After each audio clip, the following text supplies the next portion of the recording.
So now it's my great pleasure to introduce our speaker, Dr. Brian Rose.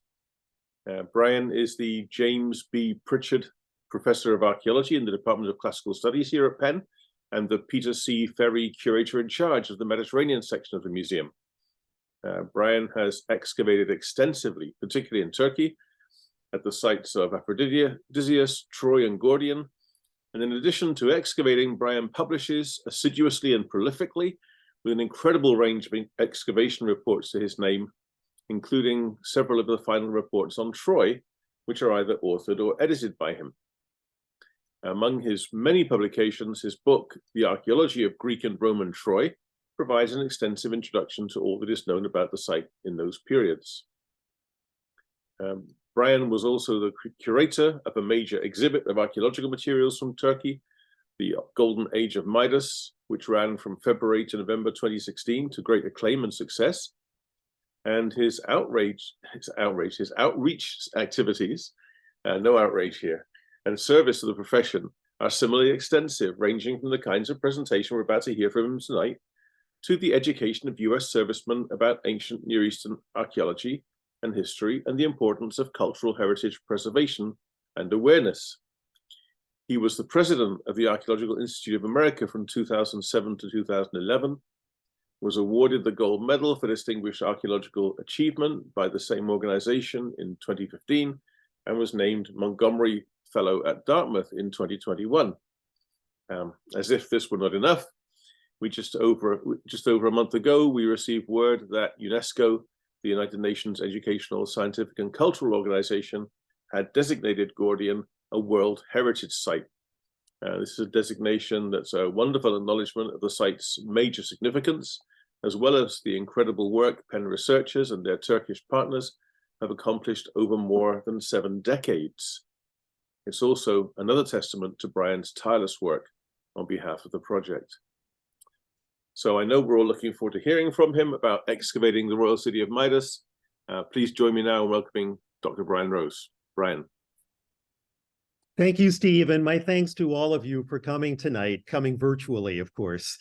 I would like to take you through what our principal discoveries at Gordion have been over the last 2 years, dealing with both conservation and excavation, and of course, culminating at the end in a discussion of the UNESCO meeting in Saudi Arabia in September, when Gordion was inscribed on the UNESCO World Heritage Site List.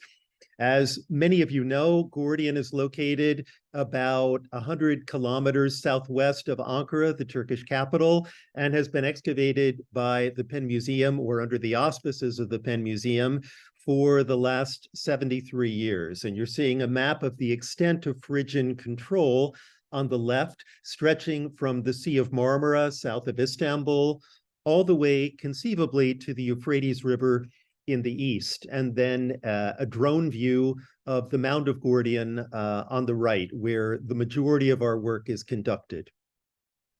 So we'll be looking at 2 kinds of activities: conservation, which is right in the center of the mound, focusing on the east gate of the citadel, the megarons, where visiting dignitaries were entertained, and the terrace building, which was devoted to food and textile production and preparation, and then excavation in the south gate of the citadel, and the Mosaic building, which I will argue is the site where the famous Gordian Knot was cut by Alexander the Great during his visit to the site in 333 BCE. So first, a few words about conservation, which has been ongoing since I became director of the site, and long before that, of course, but I became director of the site in 2013. Conservation had always been a strong component of the field work there, and it has accelerated during the last 10 years. So we completed our conservation of the East Citadel Gate, which you see in upper left at the conclusion of the conservation. This is the best preserved Iron Age Citadel Gate in Asia Minor, still standing to a height of 10 meters. In order to conserve it, we had to remove the 122 blocks that were damaged in an earthquake in 1999. So removing them from the gate, consolidating them, and then returning them to their original location so that it continues to stand as a monument to the brilliance of Phrygian architects.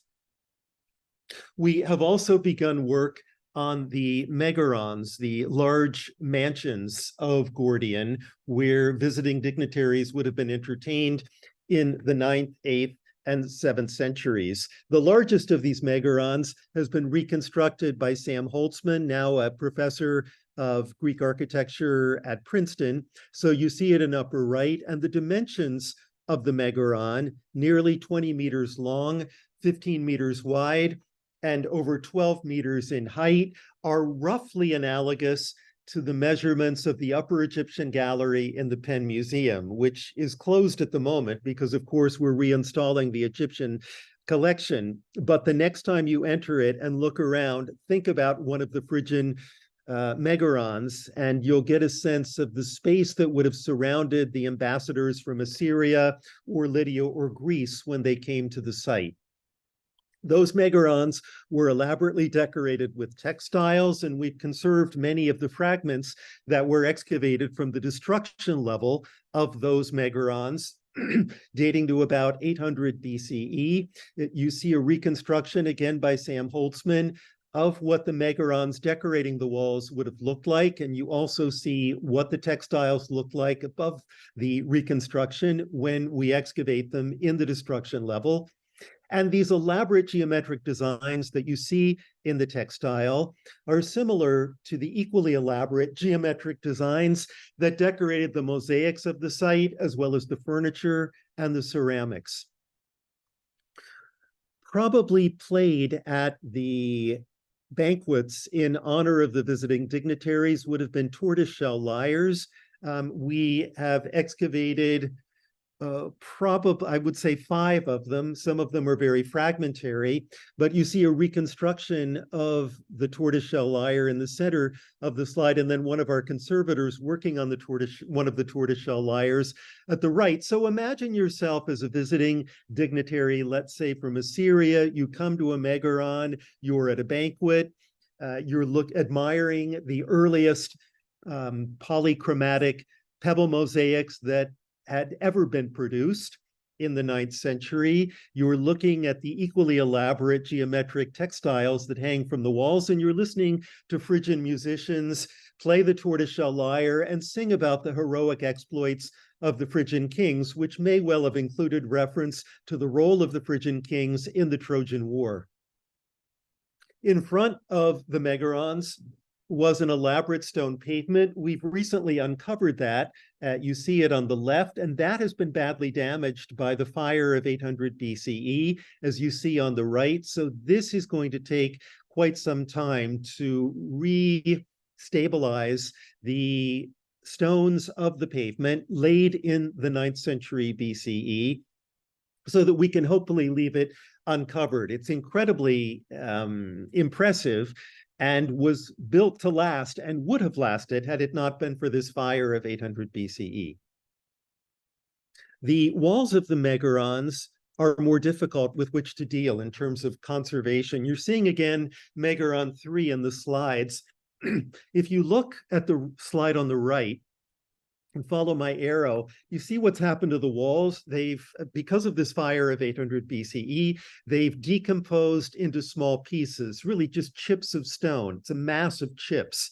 So it's not something that we can conserve using any techniques now at our disposal. So what we've decided to do is to encase the fragmentary walls in geotextile, as you're seeing one of our conservators, Angelo Lanza, doing on the left, and then surrounding the conserved fragmentary walls with new stone that is the same type of stone that was used for the original megarons and set in the same plan as the original walls. So when you look down on the megarons from the tourist path, you'll see the same sort of footprint that the megarons originally had.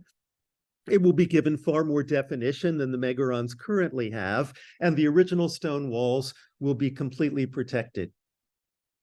We have also turned our attention to the terrace building. There are 8 adjacent units, one right after the other, along a long line of over 100 meters.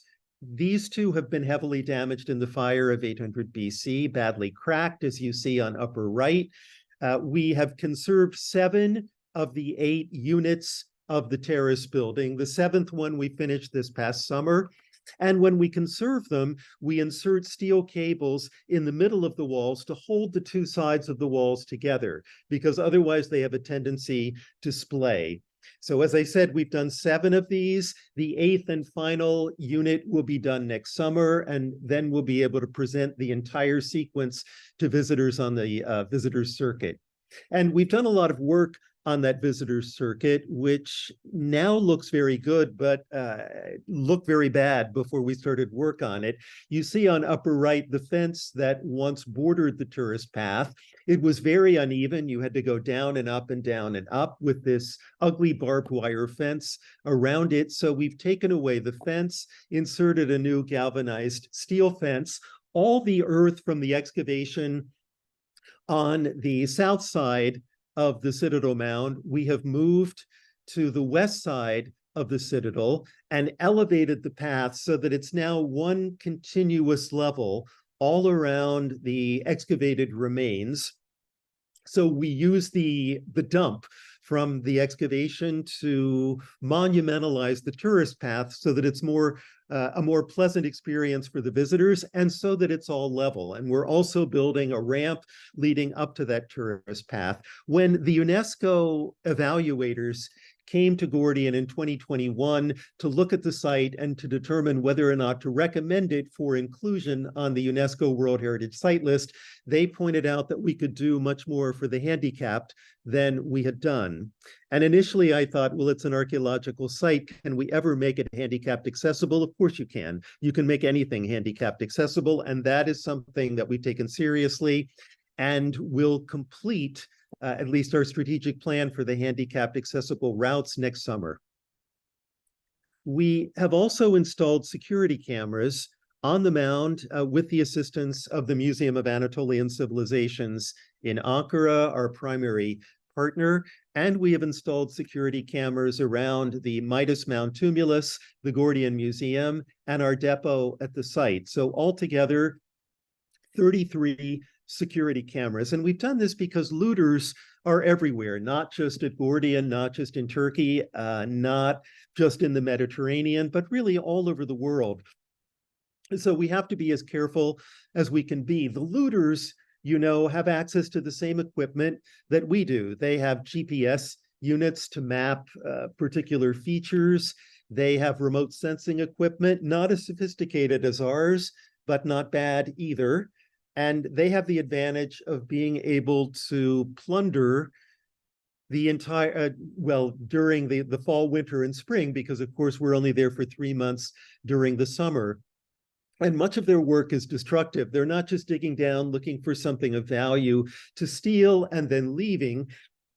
We've seen this with the site of Dumrek, not far from Gordian, where there are stone thrones dedicated to Matar, the great mother goddess of Asia Minor. You see one of them on upper left. Now, these are carved from stone. They are thrones. They are sites of worship. That's all they are. There's nothing of great value there that one could take and sell on the art market. But a few years ago, the looters, convinced that there was gold under these thrones, inserted dynamite into the thrones and blew them up, as you see on lower right. They did the same thing with the tomb that I had excavated near Troy. There was a marble floor, beautifully preserved marble floor dating to the 5th century BCE. And after we left, the looters quickly moved in and broke up the floor, believing, as we later learned, that they thought there was gold under the marble floor. In antiquity, they didn't put gold under marble floor, then no one would have seen the gold. They put it on the couches or the within the sarcophagi, the stone coffins that were placed in the tomb chamber, but they didn't put it under the floor. But the looters, of course, don't know this. So there's an enormous amount of damage that's being done, and that's why we've installed so many security cameras on the mound with the extensive assistance of the U.S. Embassy in Ankara, whom I'd like to thank for making this project possible. And we've done a lot of remote sensing. I referred to that earlier, that our techniques are better than those of the looters. There's a lot of remote sensing to do at Gordian, and we've done a lot using primarily magnetic perspection. You know of this as MRIs that some of you have experienced in the hospital. So using the machine that you see in the lower image, we explore the entire area, measuring anomalies in the magnetic fields of buried objects. And what that's enabled us to do is to create a plan of the settlement. As you see here, the Citadel Mound is surrounded by a residential district at north and south called the Lower Town. There's an additional residential district at the west, which has been called the Outer Town, and then 3 forts at the north, southeast, and west, one of which at the southeast has been excavated. We call this the Small Mound, or Küçükkuyu. The one at the north has not been excavated, and the one at the west we discovered only with remote sensing. You're seeing another view of the machine that we use for magnetic perspection on lower right, as well as a plan of the settlement that we've been able to put together as a result of the magnetic perspection. Now, recently, we've done more magnetic perspection to the north of the Lower Town and also to the east of the Citadel. And we've discovered that the settlement was far larger than we had expected. So we have a new series of fortification walls that we never expected were there at the northeast of the site, and an entire settlement that we thought might be there, but it had never been measured or charted. You see that on the left slide. If you look at the yellow lines just to the east of the Citadel Mound, I tried to indicate the size of one of the principal fortified areas within this eastern outer town that was far larger than we had ever suspected. So it's certainly larger than 120, 130 hectares. So that would be far larger than 300 acres. And so we're still charting the actual size of the town. Again, far larger than we had expected. And we'll do more remote sensing this coming summer and hopefully get a better idea of its actual size. Now, I've already shown you the East Citadel Gate. This, as it turns out, and as I've outlined in a red oval on upper left, was not the principal gateway into the Citadel for the majority of the Citadel's history. It was a gate at the south, which we call the South Citadel Gate, outlined in the blue oval in the map on upper left.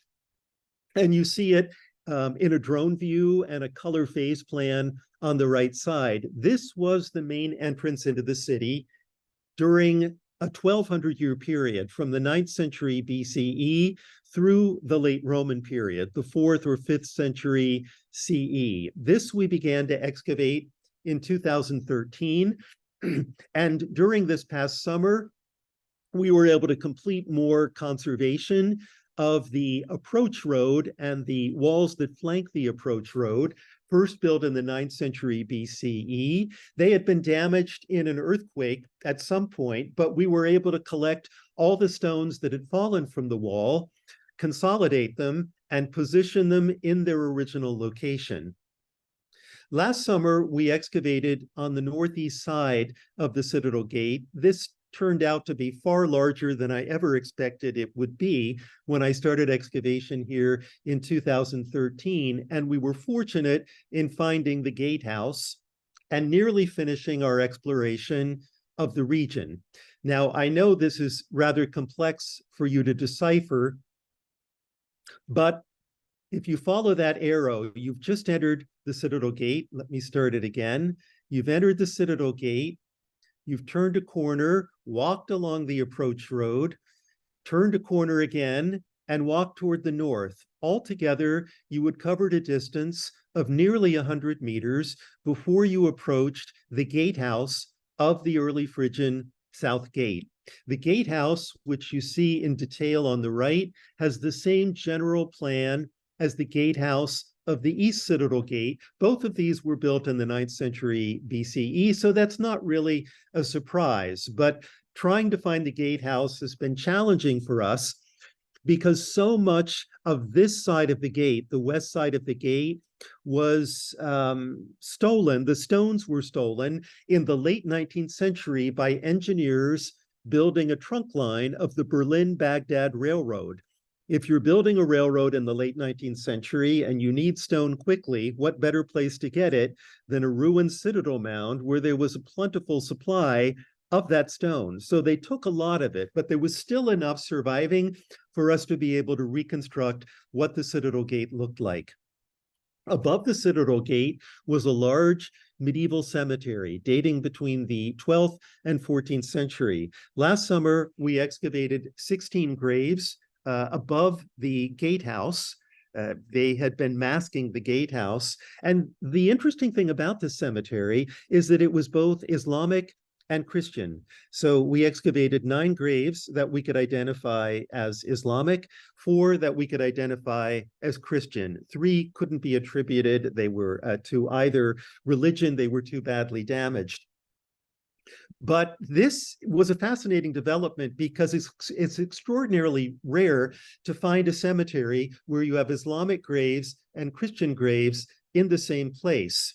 The community may have been a mixed one, both Islamic and Christian. In analyzing the animal bones from this period, there are pig bones with butcher marks, so pork was being consumed. That would have been possible for the Christian community, but not for an Islamic one. So slowly we're coming to grips with and gaining a better understanding of what Gordian looked like in the medieval period between the 12th and 14th century. And you see our bioarchaeologist Tuba Gencer excavating 2 of these graves at left and right.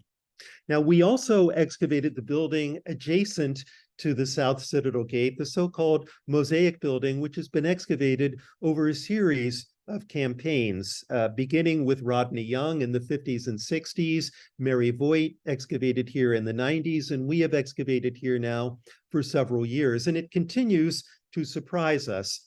This is a large building with a very idiosyncratic plan, which we now believe was the residence of the rulers of Gordian in the early 6th century BC. We've been able to refine the chronology of the building and to date it not to the early 5th century BCE, as Rodney Young thought, but to the early 6th century BCE, when Gordian and Phrygia were under the control of the Lydian kingdom in Western Asia Minor. You can see the elaborate pebble mosaics with meander decoration that covered the, most of the rooms of the building. You have generally the same design on most of the floors of the structure, and you have wall mosaics as well, colorful ceramic pegs that were placed into the mud brick walls to form a mosaic with geometric motifs, not unlike the architectural terracottas that decorated the upper sections of the walls and also the roof. So you see some of the architectural terracottas, early 6th century BCE, that we uncovered during excavation. And I'm showing some of those to the newish US ambassador to Türkiye, Jeff Flake, whom some of you will remember as the Republican senator from Arizona, Jeff Flake and his wife, Cheryl. Now, recently, we discovered several walls in the complex with a Lydian numbering system. So the kind of numbering system which indicated the sequence of the blocks that would form the wall, the kind of numbering system that you would have found at Sardis, the capital of the Lydian kingdom in Western Asia Minor. In the map on upper left, I've outlined Lydia, which would become a great kingdom, going all the way up to the Kızıl River, just to the east of Ankara, with its capital of Sardis. And of course, you see the connection with Gordian. If you were to drive directly from Gordian to Sardis, as I have done, from dig house to dig house, it's about a 4-hour drive. So that gives you a sense of distance. So finding a wall that was built during the period of Lydian control was not surprising. The whole building, the Mosaic building, was built during the period of Lydian control. This is the only numbering system that's ever been found at the site.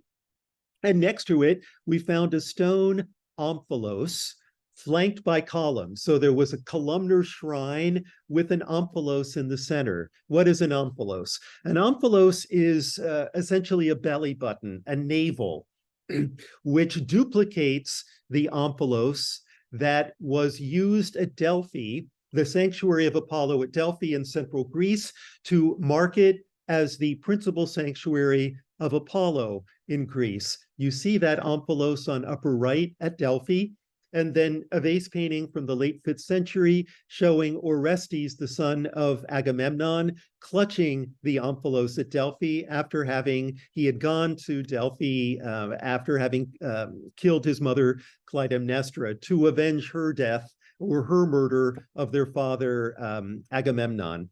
So it's a mark, it's an emblem of great sanctity. And the omphalos that we have at Gordian is the only one to have been found in Asia Minor. There are, I think, only 5 in the ancient world. So it was a major discovery, as was this golden ivory sphinx that we found very close to the omphalos. You see one of our trench supervisors, Sarah Leppard, at the left, as she's just beginning to uncover the Sphinx. Now, this is very small, about 7 centimeters high.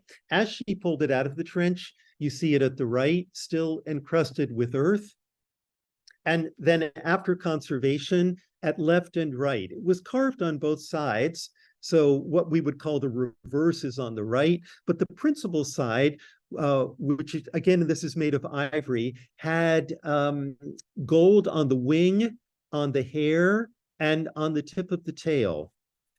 And we found the paw of another sphinx, a mirror image of the first one, that suggested to us that we have a heraldic pair of sphinxes decorating a piece of wooden furniture, likely a throne.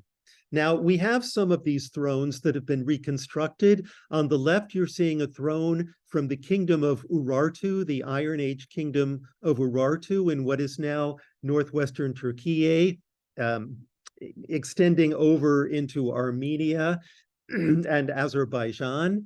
And you see the way in which sphinxes and other figural elements have been incorporated into the overall wooden framework of the throne. It's a similar sort of thing that we have at Gordian, except there is no trace of attachment at the top. So these sphinxes likely crowned a throne rather than it being incorporated into the center of one.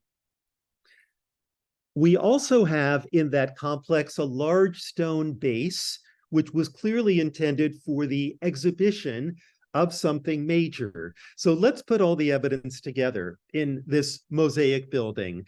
Elaborate pebble mosaic floors with meander decoration, architectural terracottas, equally elaborate, ceramic wall mosaics, a stone omphalos, the only one ever to have been found in Asia Minor, a throne with gold and ivory sphinxes, and a stone base for the display of a large and special object, very large, surrounded by columns. This was the only elaborate building still standing on the mound of Gordian at the time that Alexander visited the site in 333 BCE. And I think it's likely that this was the area to which he came to cut the proverbial Gordian knot.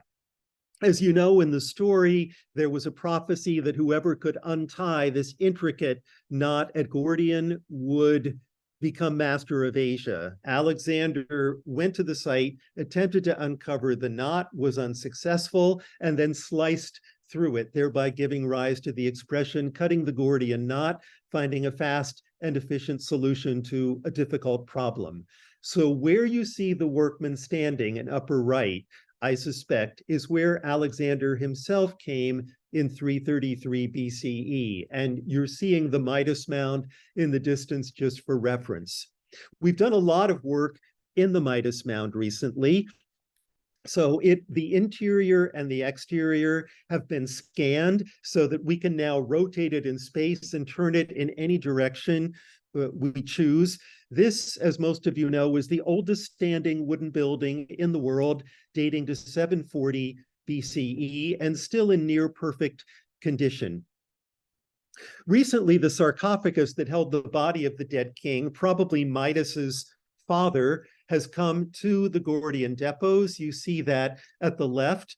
And scattered around the sarcophagus, we found pieces of goethite, pieces of the shroud that covered the body of the dead king. And it's the theory of one of our conservators, Mary Ballard, that the coating that they applied to the shrouds of the aristocrats at Gordian, a coating called goethite, an iron oxide pigment that gave it a golden color, that this was the reason why Gordian acquired the reputation as being the site of a king with the golden touch. Not that they used a lot of golden objects, but rather that the clothing of the aristocrats, which looked golden, made the city itself looked golden and made it look as if there was a golden touch that surrounded the entire settlement.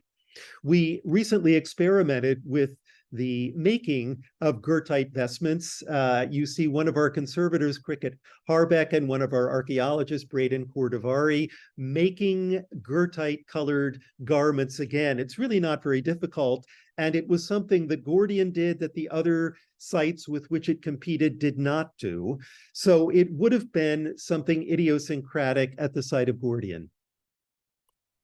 Some of you remember our discovery of a few years ago where we found incised on one of the roof beams of the tomb chamber 4 names of Phrygian men, Nana, Mixos, Tsitsidos, and Sirunis. We don't know who these men were, but they were clearly elite men of Gordian. And this, we can go on in the question and answer session about who these men might have been, but this is the only example known from antiquity of beam signing. Probably they did it more often than we realize. No one thought of looking at the beams of the tomb chambers that were excavated in the past for the names of men. And probably if you started doing this at ancient sites where wood is regularly found, you would find a lot of examples of this. This is the only example from antiquity, although it's done all the time today, even on the Penn campus. This is the medical building next to the Penn Museum, where our former president, Amy Gutman, signed one of the roof beams, just as they did at Gordian 2,700 years ago. And everybody else signed the roof beam as well. She got a larger space than anybody else did, but it's the same sort of practice that was done at Gordian in the 8th century. We excavated in 2019 in tandem with the Museum of Anatolian Civilizations, an elaborate tomb, a large tomb that we call Tumulus 52. This is a tomb dating to about 740 or 730 BCE, so more or less contemporary with the Midas Mound tomb chamber. It was a joint project, and we had to leave at the end of August. The Museum of Anatolian Civilizations finished the excavation, and we found, although it had been robbed, part of the tomb chamber still intact, and a series of amber beads, as well as bronze vessels. We counted the amber beads this past summer. There are over 3,000 of them imported from the Baltic. So this is a major discovery. This is the 8th century BCE, after all. And initially, when the bioarchaeologists at the Ankara Museum looked at the bones, they thought that there were 2 occupants in the tomb chamber. We now know, upon re-examination of the bones, that there was only 1 occupant, a child between the ages of 8 and 10. Building a monumental burial mound for a child is not unheard of at Gordian. There's another earlier 8th century tumulus, we call it Tumulus P, that was also the tumulus of a child. Who was this child? The tomb dates to 740, 730 BCE, and the Middle Phrygian Citadel Gate is oriented directly toward this burial mound. So it is likely someone from the royal family. And given the fact that it dates to 740, 730 BC, it is almost certainly a child who was someone within the family of Midas himself. So research on this tomb chamber continues. I'd like to think that we would be able to have a jointly written article completed by the end of this academic year, jointly written by archaeologists at both the Museum of Anatolian Civilizations and the Gordian Project. Our cultural heritage education program continues, where we bring in school children from the surrounding communities and teach them what happens on an excavation with animal bone analysis, human skeletal analysis, ceramic analysis, what happens with surveying, with registration of the finds. And we give them some workshops too, teaching them how to make pottery, and in general, an overview of how Gordian worked in antiquity and what the civilization of the region was like in the first centuries BC, BCE, and CE. This project was the brainchild of our colleague Ayşe Gürsan Saltzman, who you see in the slide on the left, on upper left. She runs it in tandem with Halil Demirdelen, recently retired from the Ethnographic Museum in Ankara, and it has been a major success. We were delighted that Chris Woods, our director, was able to visit the site this summer for his first time as Penn Museum director, meeting with the director of the Museum of Anatolian Civilizations in Ankara, as you see on the left, Yusuf Kirac, and then in the conservation labs at Gordian at the right. We have been publishing regularly at Gordian in the last few years in particular. So 2 volumes came out this year. The long-awaited volume on the cremations of Gordian by Ellen Kohler and Beth Dusenberry, with contributions by our archivist Gareth Derbyshire, among many others, and the long-awaited volume on the bone and ivory objects from Gordian by Phoebe Sheftel, who was also a member of the Young Excavations. In anticipation of a positive result from the Gordian meeting in Saudi Arabia in September, we jumped the gun a little and had a pre-celebratory conference in Polatla, the largest city near Gordian, in July of 2023. 200 people came to the conference, where 11 scholars spoke about Gordian and about the civilizations with which Gordian interacted during the 8th, 7th, and 6th centuries BCE. And we timed the conference to coincide with the publication of Gordian's first major guidebook, which you see on the right, an authoritative guide to Gordian, at the moment just in Turkish, but the English volume is in preparation and hopefully will be available next summer. Now that leads us to the UNESCO meeting in September. We were supposed to have this meeting, or UNESCO was supposed to have the meeting last year in 2022. But the way it works with UNESCO is that there is a chair of the committee, the main committee, to oversee the addition of sites to the World Heritage List. Last year's chair was Russian and wanted to hold the meeting in Russia. The other delegates from UNESCO declined to do that. The chair declined to hold the meeting on Zoom, and so there was no UNESCO meeting last year. So Gordian's nomination was postponed a year, as were all the others from 2022. The meeting occurred in September in Riyadh. You see it on the right side. It was my first UNESCO World Heritage meeting. There were 2,000 people in the auditorium, and starting it out, there was distributed a map of Odessa in Ukraine, which is, of course, a World Heritage Site. Everyone got one of these. On the map it highlighted where Russian bombs had fallen in Odessa. And so this let me know that from the very beginning, this was going to be a political gathering. I suppose all UNESCO meetings are to an extent political gatherings. So some sites and some countries were questioned more than others. Fortunately, the Gordian nomination had no questioners and no dissent. So in the course of about 6 minutes, the site was presented. The delegates had no questions.